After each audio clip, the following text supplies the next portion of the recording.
Happy New Year! How are you all? Let's settle down. Let's settle down. So let's have a service. So I'm Cindie Leitman. I'm here to welcome you to the Center for Spiritual Living, Tacoma. All of you here and all of you online. Our musicians today are Bienvenido Yangco, who you just heard. Hold your applause till the end, okay? On the clarinet. And our special musical guest is ChristineEss Young. There you are. Up. Our audiovisual team. What? Pete Beresford. Okay. Sorry. I said Benny. Yeah, okay. We're kind of winging it today, okay? Drew isn't here, and nobody knew that they were supposed to step in for him. So I'm going to do that, but I don't know what I'm doing.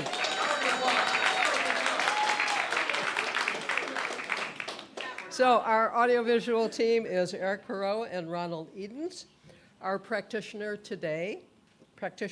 today Suzanne Fraser on platform, and Laura Lee Bentel holding high watch in Mesa, Arizona. Hello, Laura Lee. Thanks to our greeters, Marge and Casey. They're there, back there, waving at you. Greeted you with a smile as you came in the door, and also to our hospitality team for coordinating our potluck today after service. I hope you all brought food. I hope you all brought your appetites. It's going to be great. And downstairs we have Kaylin and her helper watching the babies and keeping the kids safe and interested. Our speaker today is Reverend Jim Boone. And he's going to introduce himself because nobody's here to do that. I think I can do that. Okay, good. He'll tell you all about himself before he starts. So I have a couple announcements. As I just said, our monthly potluck is downstairs, so please join us. It's a wonderful thing to do. Lots of food. If you didn't bring food, that's okay. Just spend $5 to come down the stairs. I'm kind of spunky today. The grief workshop follow-up will be this Saturday coming up on January 11th. Bring a favorite snack to share and a beverage. And see Sharon, raise your hand, for more details about that. And for more announcements, check your Sunday program. And speaking of weekly information, if you haven't signed up to get the newsletter yet that comes out every week, you can do that by filling out the blue card, which is in the front little pocket in front of your seat. And we'll put you on our mailing list and make sure that you get your newsletter. I knew that. Newsletter. Okay. All right. Practitioners will be in the prayer room at the back after service holding a prayer circle. So please join them if you have a need for prayer. So I want to tell you a little bit about the Center for Spiritual Living Tacoma. We are an inclusive, welcoming, and heart-centered community. So if you're new today and you're comfortable raising your hand, please do so we can welcome you. Oh, all right. Yay! Keep your hands up. Keep your hands up a little bit so we can give you a welcome packet, okay? My goodness, look at this. Must be because it's New Year's. So let's take a moment to remember who we are and what we believe. The Center for Spiritual Living Tacoma is a peaceful, loving, and joyful spiritual community with a shared set of values, principles, and practices. We embody our understanding of oneness with Source. We are committed to individual transformation and to being a beneficial presence on this planet. Our vision is to create a world that works for everyone. We help to empower you to bring your dreams to life, and we do this together through practicing meditation and prayer, offering a spiritual home, teaching universal principles, spiritual principles, giving consciously, living in the present moment, the now, engaging in a life of service and providing a pathway to peace of mind. So I'm going to step down now, and then I'm going to come back as the Drew substitute. Are we going to take down decorations today? Thank you, thank you. After we eat, we would love a group of you who can to come upstairs and help us break down all of our decorations. Who might be able to do that? If you might be able to do that, raise your hand. Thank you very much. Appreciate it. Big, strong guys, too. We need a couple of those. Okay? All right. So I'm going to walk off. I'm going to come back.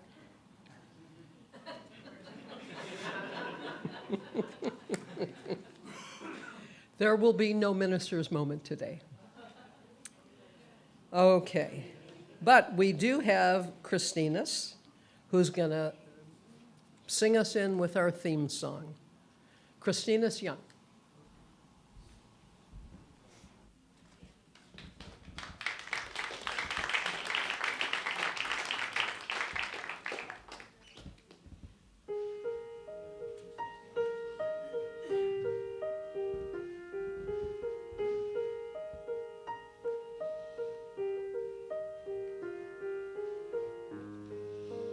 Every evening sky, an invitation to trace the pattern of stars. And early in July, a celebration for freedom that is ours. And I notice you in children's games, in those who watch them from the shade. Every drop of sun is full of fun and wonder. You are summer.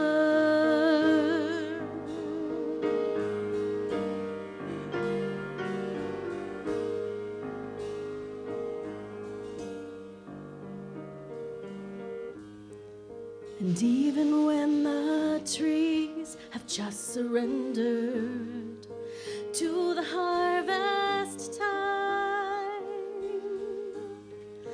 forfeiting their leaves in late September, sending us inside, still I notice you and change begins, and I am braced for colder winds.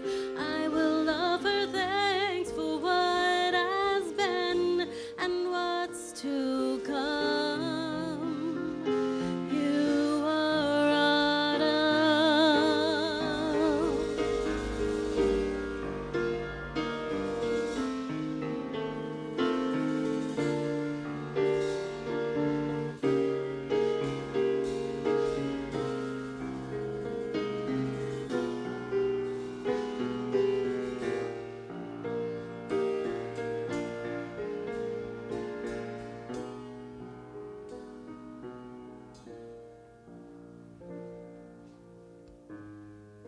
And everything in time and under heaven finally falls asleep,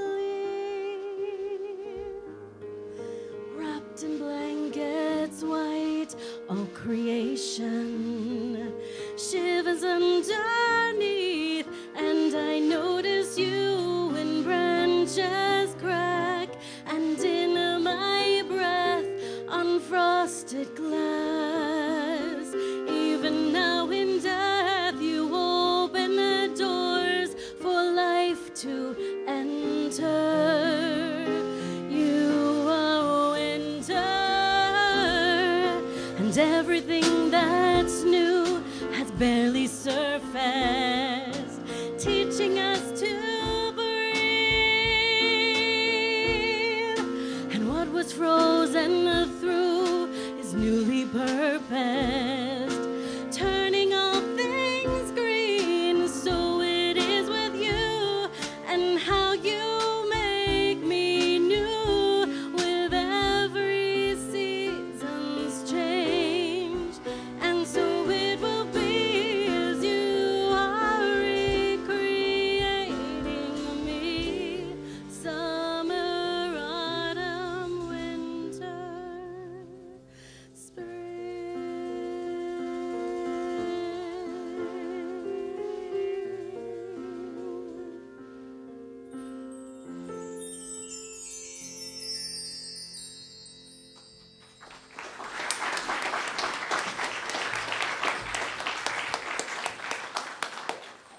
Thank you. That was beautiful. Thanks, Pete. So now if you choose to close your eyes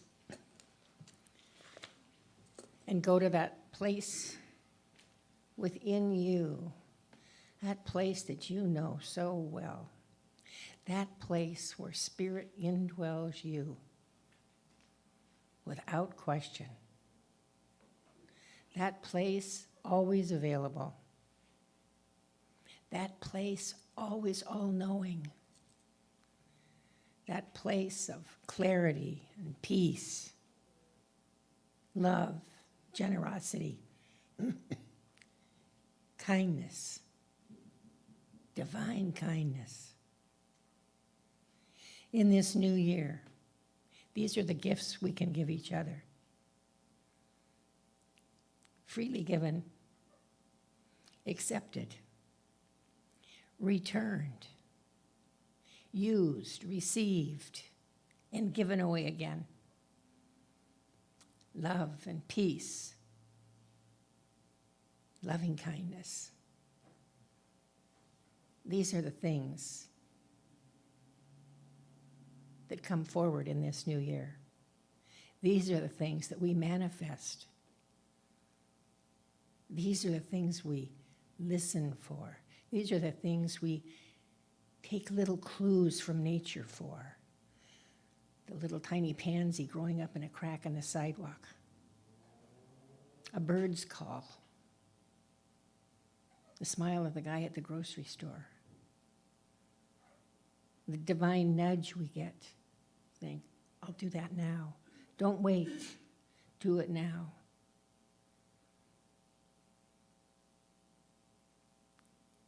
$2025. It's the perfect place to start the new year. And we start it together, knowing that it's all good because it's all done in spirit.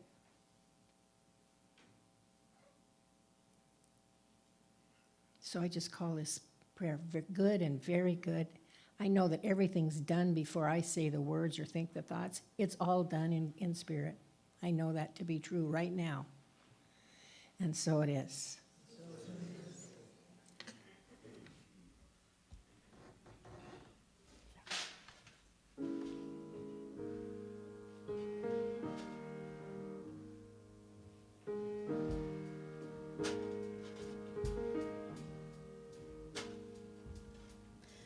Living large in a tiny square, broken pieces seem to lead nowhere. Why do I feel like my life is just pretend? All my dreams staying way too small, lead me back to where I started from. How can I move when I fear what lies ahead? There's more than what I see. Each step brings me closer to free. Yeah, I realize it's all inside of me. Yeah, I realize there are no walls in between you and me and this holy word. You and me and this holy word. And I realize now.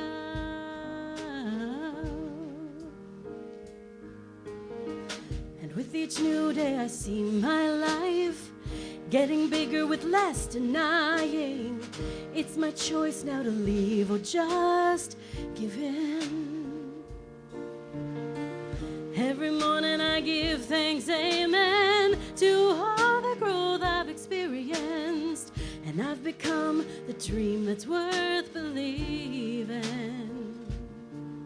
Well, there's more than what I see. Each step brings me closer to me.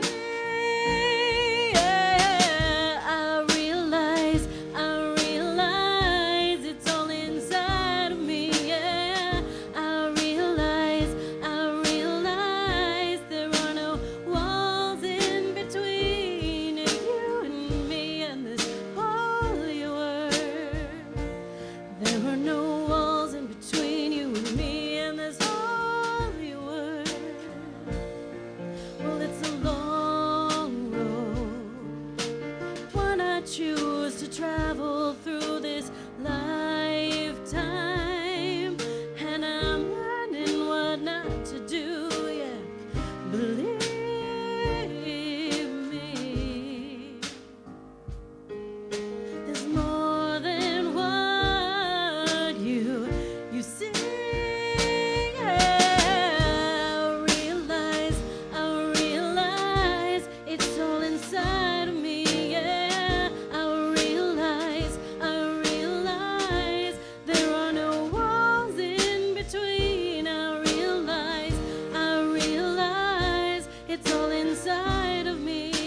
between you and me and this holy word.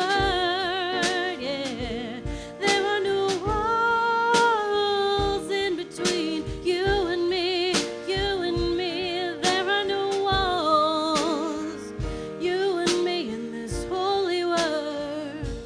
There are no walls in between you and me and this holy word. There are no walls in between you and me and this holy word.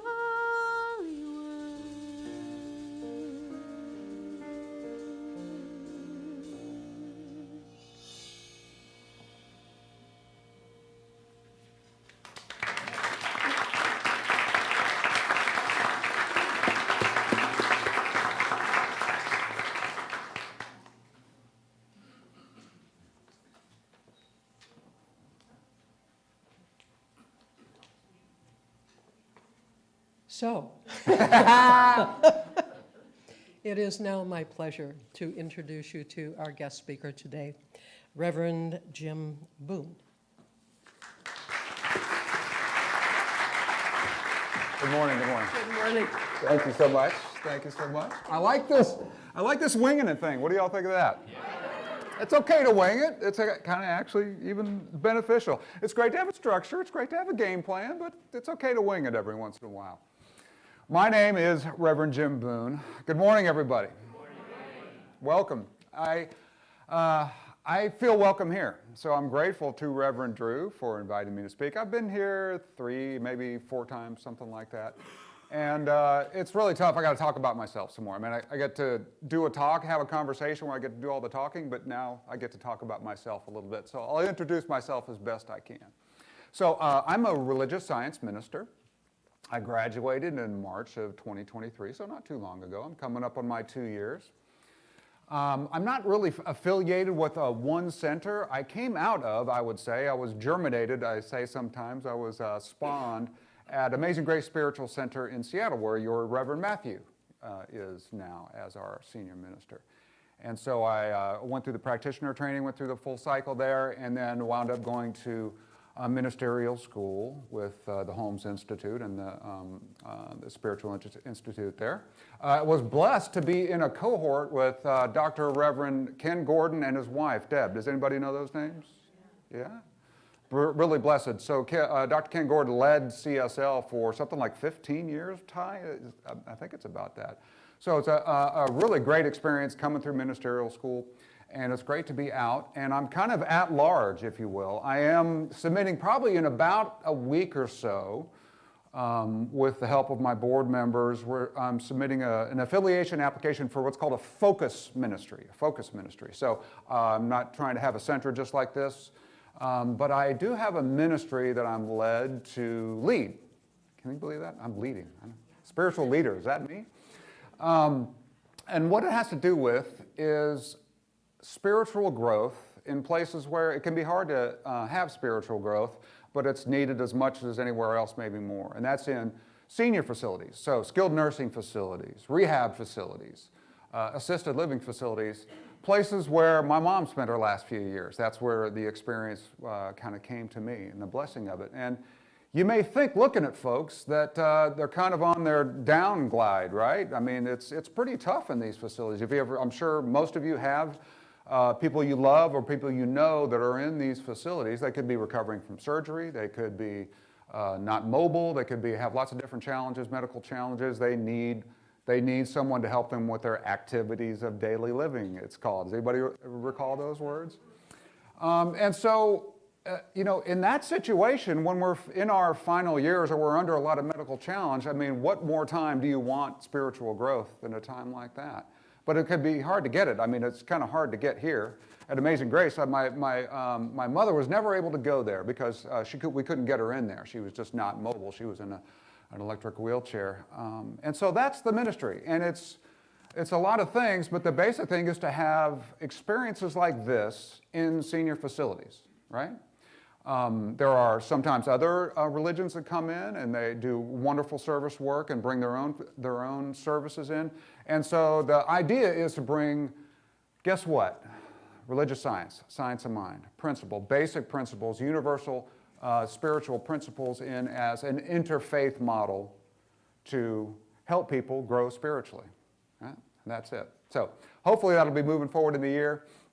Doing it at a local facility, kind of on a pilot basis, kind of a trial basis up in Seattle, and it's really cool. I get to be a YouTube DJ. They have one of those big TV screens, and you can play YouTube on it. You know, you can do all sorts of exercises. So I get to play the music they want. They don't like the music I like. But we get to play the music they want, and we get to have a spiritual discussion, and I get to talk about some general universal spiritual principles in the process and get to know a lot of folks. So it's pretty cool. To get about, I don't know, 10 to 18 people, and we just do it in the dining room there. And my idea here's my pitch, here's my elevator pitch, is that there are people in this room who would be able and enjoy the experience of doing that themselves. I mean, there are practitioners in the room, there are budding ministers in the room, there are just people who love the teaching and love to teach and love to share with others and love to give to others. And maybe you like to talk a lot like I do, I don't know. I'd like to see other people doing that, not just me. I mean, I'm just one person, but I'd like to see other people going into these facilities to help others grow spiritually. They can grow spiritually, but you know, it's better together, is it not? Is it not? So is that enough? Is that good enough as an introduction? Probably too much, probably way too much. Thank you very much. Thank you very much. The title of the talk here this morning is God's Nature is Our Nature. God's nature is our nature. But let's do a little micro practice first, okay? So we're still not even getting to the talk yet, really. But let's do a little micro practice. So here's what I'm going to do. I'm going to have you, in a moment, close your eyes. And here's the real complicated thing that's a good thing to do. I'm going to have you just breathe. So that's pretty much it. What I'm going to do is I'm going to give you kind of some suggestions, some instructions, and I'll go through maybe 3 or 4 cycles where I'll just invite you to breathe, and I'll make some suggestions, and I'll invite you to breathe, and I'll make some new suggestions, okay? And this will be familiar to some of you, I think, all right? So just make yourself comfortable. Close your eyes if that's okay with you. And quiet down a little bit. And let's just let the breath go and just follow it. Listen to it. Feel it.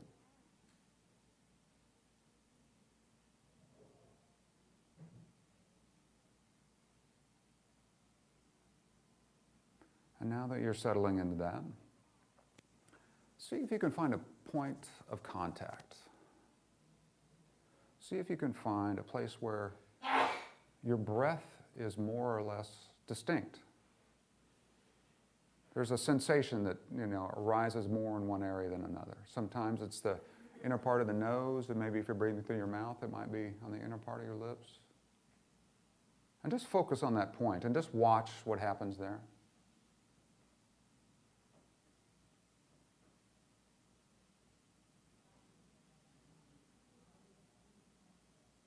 All right, and next, see if you can put some words to that sensation that you're focusing on. And if you had trouble this time, maybe try to breathe a little quicker, maybe a little more fully, a little deeper. See if you can get a sensation there. So this time, what do you sense here? What's going on? Is there heat? Is there temperature change? Is there pressure? Is there dryness or wetness?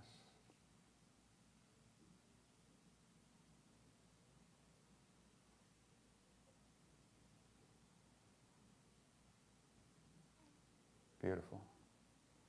And so for this last one here, just keep going in that same mode, right? But just focus on the sensation and try to consciously let the words go.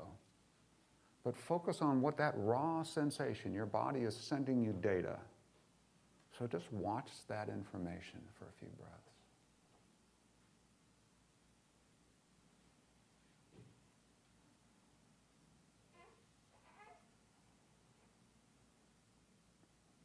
Beautiful, beautiful. And that's the practice. That's our micro practice for today. Does anybody recognize what we're doing here? A few people do. Somebody help me, what was your experience of this? What did you just notice? Did anything change? Were you bored? Were you upset? Were you brought into a magnanimous peace of God? What happened? Intense peace. Really? Intense peace. I was kind of maybe sarcastic there, but that's a pretty strong statement. Anybody else? Intense energy. Energy arose. Interesting too. Mindfulness. Yes. Conscious awareness. Yes, yes. Mindfulness and conscious awareness. Does anybody recognize what this is? I mean, anybody want to put a name to it? Breathing. Breathing. Yeah, that's good. That's very good. That is exactly what it is. That is exactly what it is. One thing to call this is Vipassana meditation. Okay? And so does anybody attend Reverend Drew's Thursday meditations? Has he ever said anything like this, that talked about this? Yeah, it's some practice like that. So what I did was just the very core, just scratching the surface of a Buddhist meditation that is often referred to as Vipassana, V-I-P-A-S-S-N-A, all right? And it's basically, the purpose is to help you come to a direct and gradual cultivation of mindfulness or awareness. So the breath is always here with us while we're here, our breath is here. And we're able to settle in. We're able to depart and then come back, and depart and then come back. And so I love this practice. It's one of the oldest Buddhist practices. It's said to be taught by the Master himself, by the Enlightened One himself. One of the first practices, and there's a lot of Buddhist practices. Anybody read? I don't know. There's many, many practices. The Buddhists are good at the list, too. We only have a few lists, but they have some really good lists. All right, so our talk this morning, God's nature is our nature, all right? And we tried to draw you in a little bit in case you're curious about the service and we're trying to decide on whether you wanted to be here or not. Here's what the marketing teaser is what it's called. Discover how the divine qualities of love, wisdom, and creativity are inherent within us all. Learn to recognize and embody these attributes in your daily life, unlocking a deeper connection to your true self and the nature of the divine as you.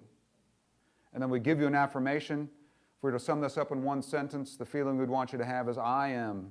This is the knowing we want you to have, the belief we want you to have. I am a radiant reflection of divine love and wisdom.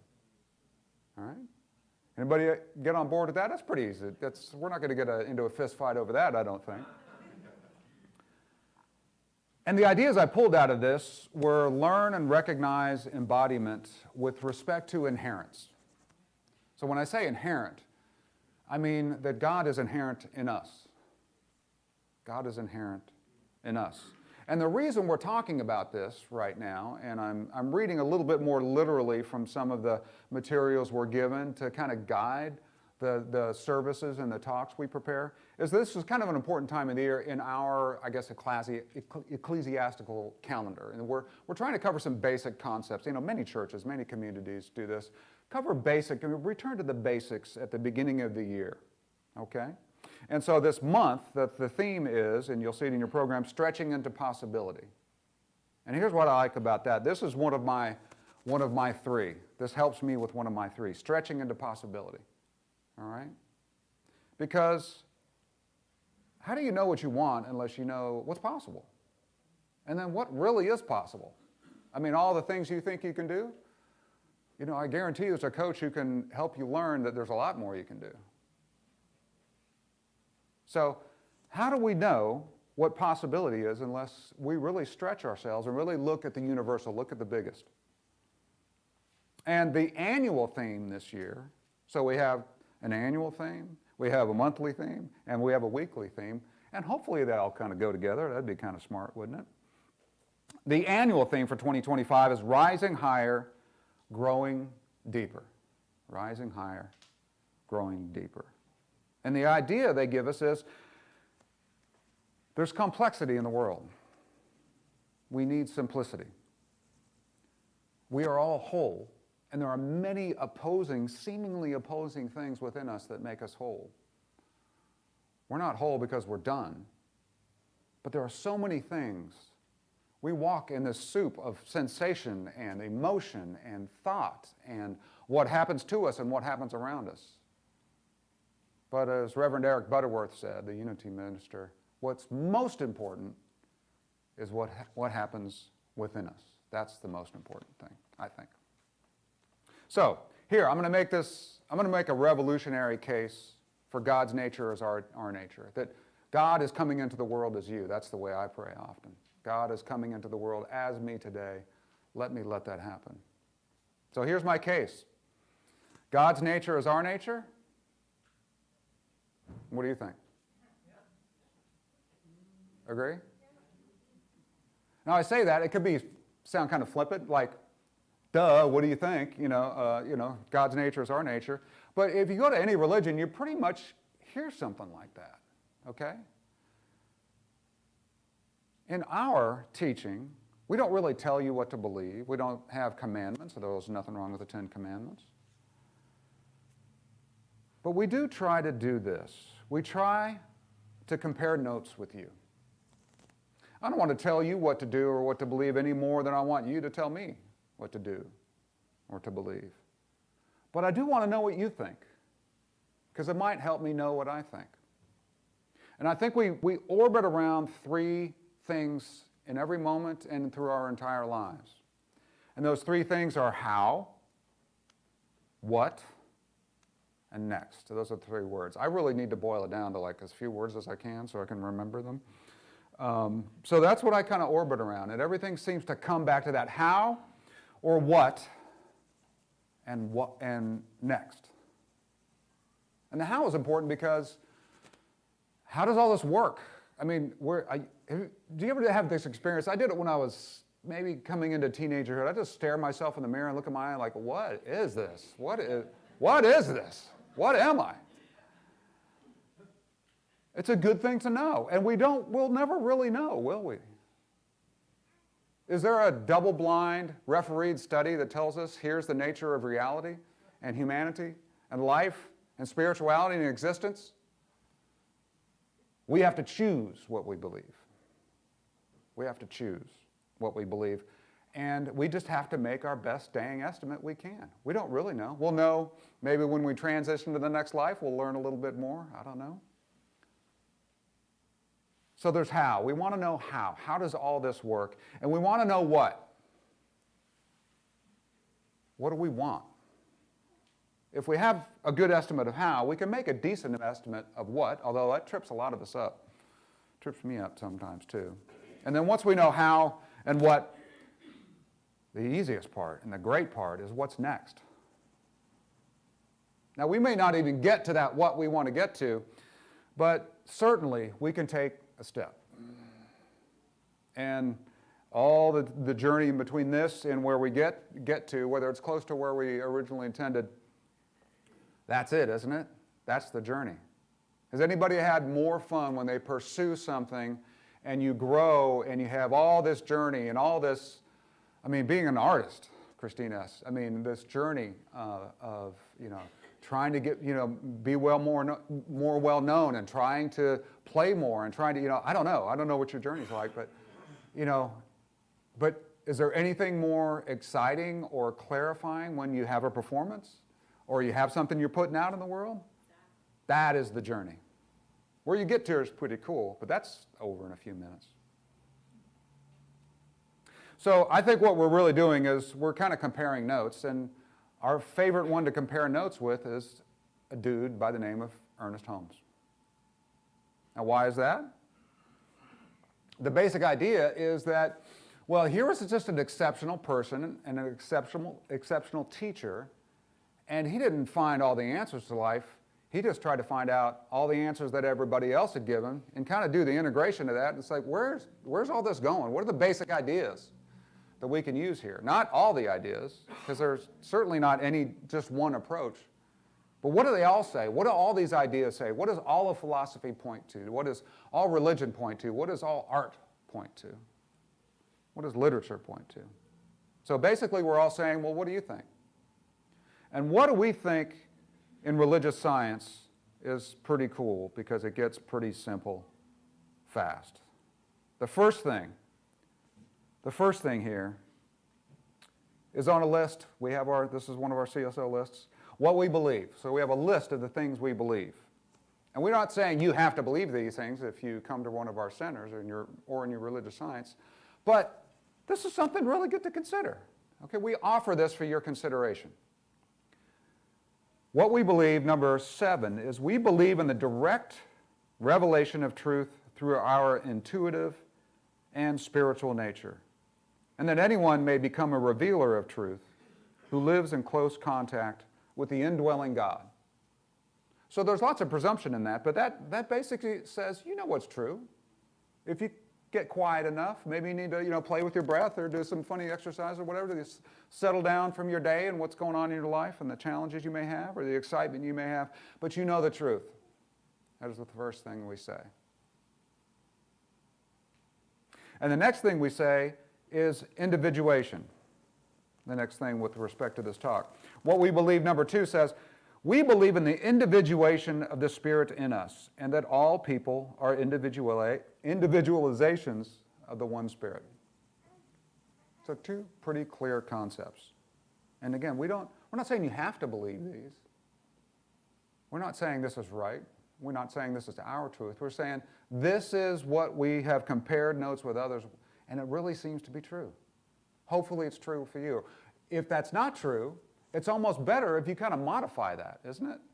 Like, what does that mean to you? Does that square with what you see to be true in life and feel to be true? That's, I think, the best thing. You can reject what we talk about or accept it, but I think better modify it. How is it most true for you? And you may not believe that you are the divine coming into the world. It's not me. I mean, I'm flawed. I have this trauma. I have these, persona. I have these quirks. I haven't been able to be successful. I haven't gotten what I wanted. I've tried and I've failed. Whatever it is. I spent a long time believing I was a failure to make myself a success. Anybody ever do that? Yeah, I got one taker over there. And here's maybe an argument that Ernest Holmes would make back to us if we were saying, maybe not me. I'm not God embodied. I mean, they didn't come out right. The recipe didn't come out right. To suppose that the creative intelligence of the universe would create humanity in bondage and leave them bound would be to dishonor the creative power which we call God. And that's something to consider. If you're really getting down on yourself, you've got to kind of have the conversation with yourself. You're dishonoring God. God made you as you are, and nobody else like you. Are you telling him he messed up? Or she, sorry. We see abundance in the universe. We cannot count the grains of sand on a single beach. The earth contains untold riches, and the very air is vibrant with power. Why then is humanity weak and poor and afraid? Well, it's because we can get weak and poor and afraid. We can feel tired. We can be afraid. We can feel like we're poor. But I think whatever we can do to bring ourselves to that memory is our practice, is how we embody it. It is our job to find ways to realize that we are God coming into the world today. I think so. So how do we create with that, though? And this is probably one of the last Ernest Holmes quote I'll give. It's not Ernest Holmes, it's what we believe. What do we do with that? We believe that the universal spirit, which is God, operates through a universal mind, which is the law of God. And not the law of jackbooted thugs or anything like that, but just natural law. Cause and effect, how things work. And we believe that we are surrounded by this creative mind, which receives the direct impress of our thoughts and acts upon us. So this is good. I think this is good. We can work with God. We can remember that God is with us, that the divine is with us and works with us. And that's good, because usually when I find myself getting upset and I'm feeling like a failure and it's not all working for me, I've forgotten that. I feel like, I get in that state when I think I've got to work out all the eventualities. I've got to figure out all the things that could happen, all the things that could go wrong, and it's going to go horribly unless I come up with the perfect plan and then execute it perfectly and then adjust it perfectly. No, that's not it at all. We have God inherent in us, and God works with us because we are what God created. And that means we can work together. We can share our notes and compare them and decide what we think. So, we have an estimate of the how. What do you want? That's always a good question. Isn't that a common question practitioners get? And a common question, we do vision boards. We're talking about visioning. Where do I go? Do I have a calling that I'm not acting on? Is it happening for me? What's really the things that I'm really meant to do? As practitioners, what people want often comes down to there's many variations of this, but princes, palaces, Pontiacs, and peace. That's what people tend to want. But where is your life going? What is it, the sum total of your life? What are those journeys you wanted to have taken? Did you take them all? Did you head off in that direction at least? I hope so. I hope so. With Wevolve, which is the ministry I'm founding, I don't know where it's going, and it's kind of a preposterous idea, to be honest with you. I mean, look at me. I am healthy. I am able-bodied. I'm a white dude, cisgendered, male, straight. I feel like, I'm to a cheering crowd. I'm being walked home with a tailwind. Things are pretty well for me in the world because of who I am. There's so many more challenging situations I could be in, and I'm going to stand up and folks and tell them something's going to help them if they can't walk, if they know they're never going to walk again. I'm going to tell someone who has to have somebody help them go to the bathroom every time they got to go to the bathroom what's going to be better for them, how to help them. That's preposterous, but there's God in it. That's all I can say. I don't know where it's going to wind up. I don't know exactly how it is. There's been many surprises along the way for me. But it is a blessing, and I feel that's something I'm called to do, and we'll see how the journey goes, right? So we talked about how, we talked about what. Hopefully you have a decent estimate of what it is for you, and that can change any time or all the time. But what's next for you? Has anybody read David Allen's book, Getting Things Done? Anybody ever heard that title before? Yeah, there we got one. We got one there. It's a practice I'll be trying to perfect for the rest of my life. It's just a very simple way of looking at your life and what you want to do, and then how to best go about executing on that. But his big thing is the next action. So even when you're taking off on a big goal, a project, a life journey, whatever, okay, define the goal and let's figure out what's next. Sometimes it's very practical. You just need to call somebody. You need to do something, and then you get to the next step. And then you can take the next step. And your whole goal may even change when you're going forward. But what's next for you? I don't know what your method of next is, but we all have tools. And those tools can be multifold. They can come to you out of nowhere. You can develop them. But I would recommend, I would offer, I would advocate for constantly being an artist, a craftsperson with your tools. And when I say tools, I mean the technologies, the things you use to bring you back to God, to bring you back to this idea that God's nature is your nature. And then once you know what you want, and you have an idea of how reality works, that you can proceed on that beautiful journey you want to take in life. There are many tools. I mean, technology is great now. I mean, how much spiritual content is there on YouTube? My gosh. The podcast, I'm one of those podcast freaks, so I mean, don't get me started, please. You don't want to hear all that. But there are just so many people, and you'll start hearing ideas about things you're interested in. And guess what? There are places you can go where these ideas are really helpful, and people are really open and warm and loving, and they keep talking about these same ideas that really help you remember them, because I forget them. Everybody forgets them. Anybody know a place like that? Any ideas? We're standing here. We're doing it right now. We're reminding each other. I am being blessed by this talk because I'm having to remember all this stuff to spit it out at you. So find your tools. They come to you everywhere. And I'll give you just a little one that came out of meditation for me. And it helped me many times. I don't need it as much anymore. But has anybody ever been depressed? Okay, I'm not alone in this. I'm not the only one. Okay, I thought I was just depressive. Depressive anxiety was kind of what I was going through for many years of my life, and less so now, but I get there. But I've had some deep and long, painful depressions in my life. Anybody else? And I was meditating one time. I was doing this Vipassana meditation. It was a painful time in my life. I don't even remember what was so painful. I don't even remember now. But I'm sitting there meditating, and I'm having the usual stuff that you have in meditation sometimes. I don't do Vipassana anymore. It's challenging. But I was like, I'm hungry. I need coffee. When is this going to be over? How soon? How much longer? What am I supposed to be doing? And I was just, the pain was just in me.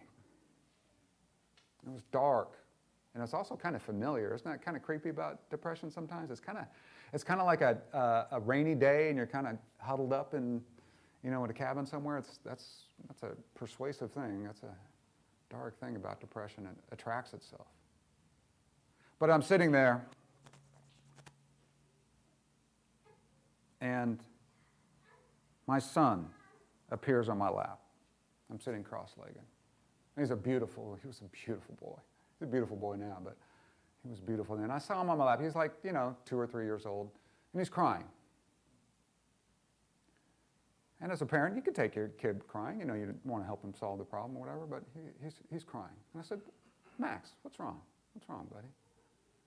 And it could have been anything. It could have been, he didn't get something he wanted, or he thought he wanted something and he got it and it wasn't what he wanted, or something, it could be anything. He could have messed up and got a little reprimand for something he messed up. But he was just crying. And, I just told him, you're so beautiful. It's okay. It's going to be all right. You don't know how beautiful you are. But I love you. And God loves you. And it's going to be okay. And this conversation is playing it out in my mind. I'm like, okay, this is cool. And then I look at my son again, and it's me. Anybody have anything like that? The only way I could really feel compassion and love for myself in the way that I needed at that time to get out of that depression was to play a game with I didn't do this consciously. My subconscious, who knows what happened in my head, but this thing played out in my head, and I could play that thing later. I could hit that button later when I was down, and I could go, oh, I'm going back into this. I need my son, my beautiful son on my lap. I need the love I felt for him to feel the love I need to feel for me. And that's just one of a bazillion tools there are. So my recommendation, my plea to you is find your tools and try them. And I don't mean try to use them. I'm like, well, that didn't work. But I mean, there's so many great ideas. Try them, modify them, play with them. Use a Phillips head screwdriver in one situation and maybe one of those Torx head screwdrivers in another situation. Become a connoisseur, an artist, a practitioner, a maestro with your tools. Because, again, I don't want to tell you what tools to use, and I don't want you to tell me what tools to use. I've been that annoying person telling somebody the book they need to read. Has anybody ever done that to somebody? I've done it many times. Oh, you need to take this class. I know what it's going to be. It comes out of love, of course. So I recommend you become a connoisseur of your tools. Use them. Make them shiny. Make them work for you. Make them be your blessing. So that's it. Hopefully, you have a thought that God's nature is our nature, or something close to it, right? Modify that for your use, I recommend. How can you make that a part of the way you think? One way to do stuff is just to write it out yourself. Rewrite Ernest Holmes yourself. Rewrite all this stuff yourself. Bring it back to yourself whenever you can, but know what you think. So what do you do if that's a challenge? What do you do if that just hasn't been work for you? I struggle with this. I sit down to meditate and I'm, like me, thinking about coffee and when I get to eat, right? I've been meaning to journal. And it doesn't really happen. Well, does anybody know the name Pema Chodron? Yeah, there we go. There we go. She has many stories I've loved. But there's a story I love that she tells, and I call it the Raiders story, as in probably then the Oakland Raiders, I think. And she was doing kind of an ask me anything situation, right? You know, just like Buddhists do. You know, you see a Buddhist monk and they'll take questions after a talk. And this guy was great. He said, Pema, I'm really trying to grow in my practices, and I know there are all these things I need to do, and the meditation's really hard, and you know, my legs hurt, and you know, all these different things, right? But I really want to. But what I really find myself doing is going, what's up with the Raiders this year? I mean, it's training camp. You know, they're supposed to have a right tackle, you know, to replace the guy that wasn't working last year. What is going on? They haven't been to the playoffs in 4 years. What is going on? Are they going to actually take the next step this year? What is going on with the Raiders this year? And she was, of course, great. And she was loving, and she, you know, was light about it and talked about it and made him feel heard. I don't remember exactly what she said, but she said, okay, I'm not going to tell you what you do, but here's what I think you might want to think about. And I'm paraphrasing, but she said, you know, there are very few things we know for sure. We know we're going to die, this body, this persona, this whole thing that's called Jim or whoever. It's going to vanish from the face of the earth, and all the people that you know are going to vanish from the face of this earth. That's a great thought, isn't it? She goes, you know you're going to die. And here's the thing you don't know. You don't know when that's going to happen. So let's take that.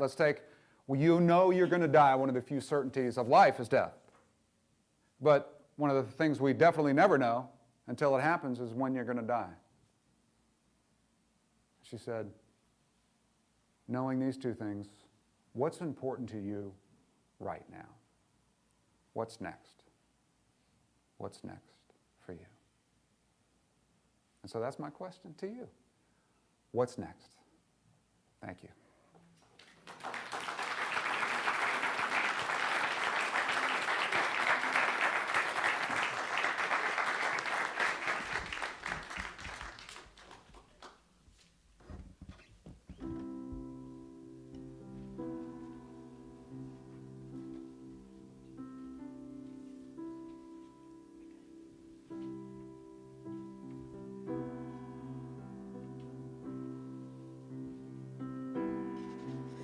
When darkness closes in and you can't find your way, the doubts you drag around only seem to say, how can you make it on your own? Remember, you're never alone.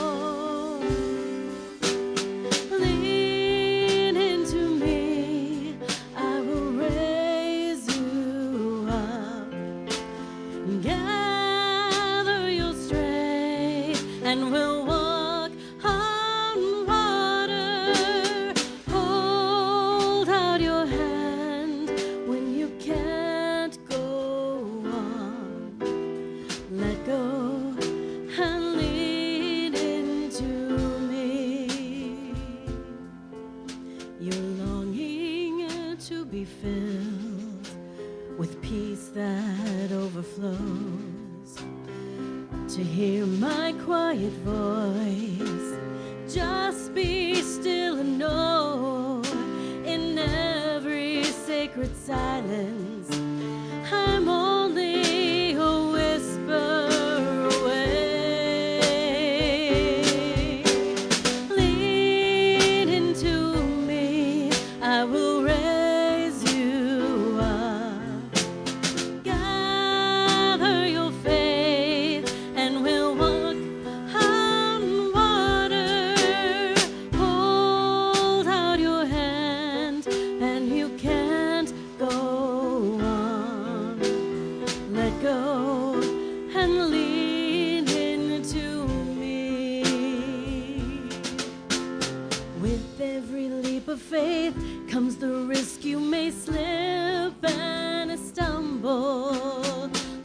what you've known behind. Out on the edge you'll find I won't let you fall.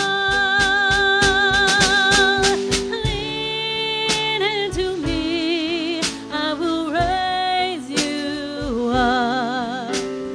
Gather your faith and we'll walk on water. Hold out your hand when you can't go on. Let go and lean into me. Let go and lean into me.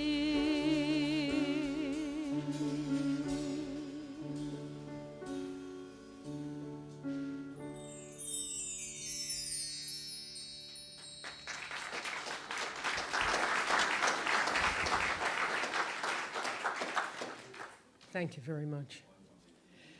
Would the greeters come forward, please?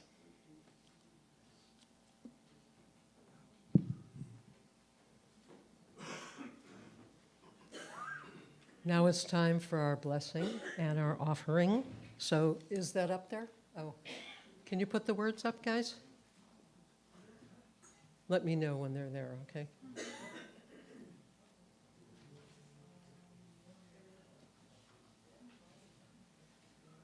Okay, well, they're in your program. Okay.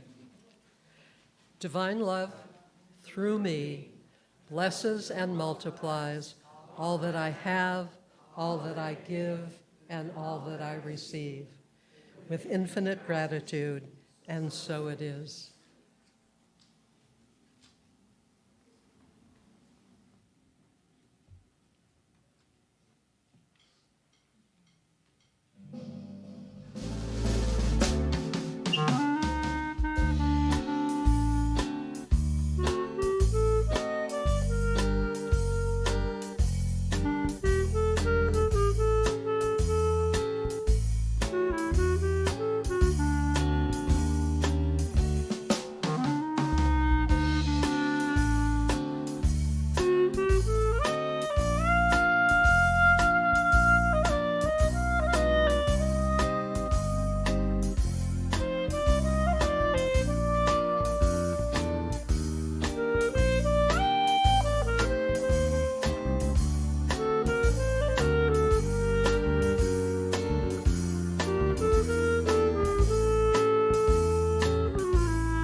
Thank you.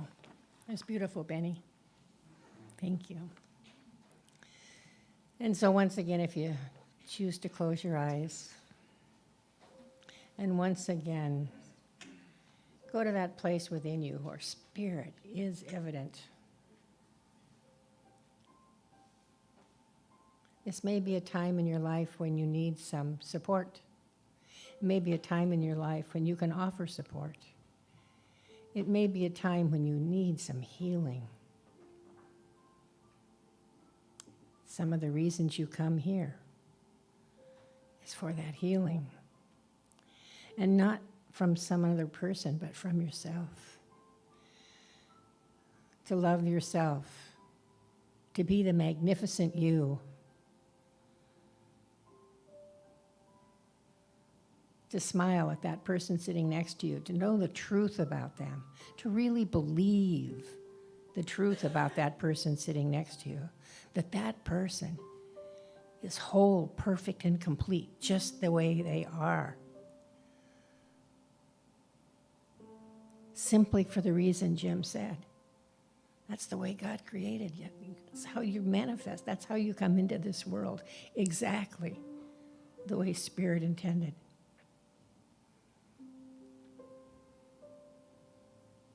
Hold a person's hand. Sit in silence with that person. Words aren't always needed. Sometimes it's just that beautiful, loving support. And at all times, remember that you are the greatest gift. You are God made manifest. And what could that be better than that? Time to rejoice. Time to rejoice in your beautiful self.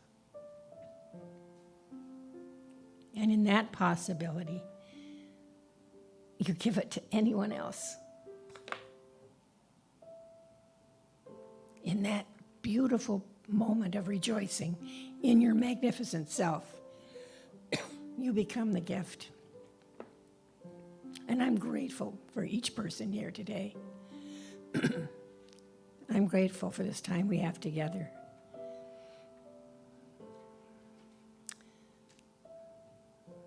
And so I just call it good and very good.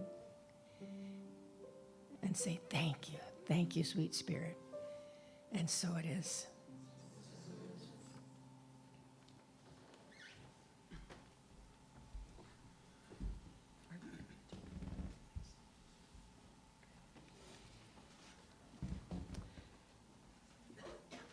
So thank you all for being here today. This was a wonderful service. Thank you, Reverend Jim. Beautiful message. So let's stand and sing our closing prayer song. There was a time in my life I thought I had to do it all for myself.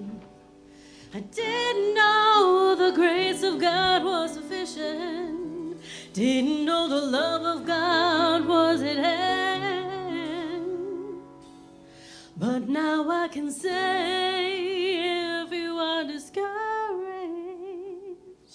struggling just to make it through another day, you've got to let it go, let it all go. And this is what you've got to say. I release and I let go. I let the Spirit run my life, and my heart is open wide. Yes, I'm only here for God. No more struggle, no more strife. With my faith I see the light. I am free in the Spirit. Yes, I'm only here for God. I release and I let go. I let the Spirit run my life, and my heart is open wide. Yes, I'm only here for God. No more struggle, no more strife. With my faith I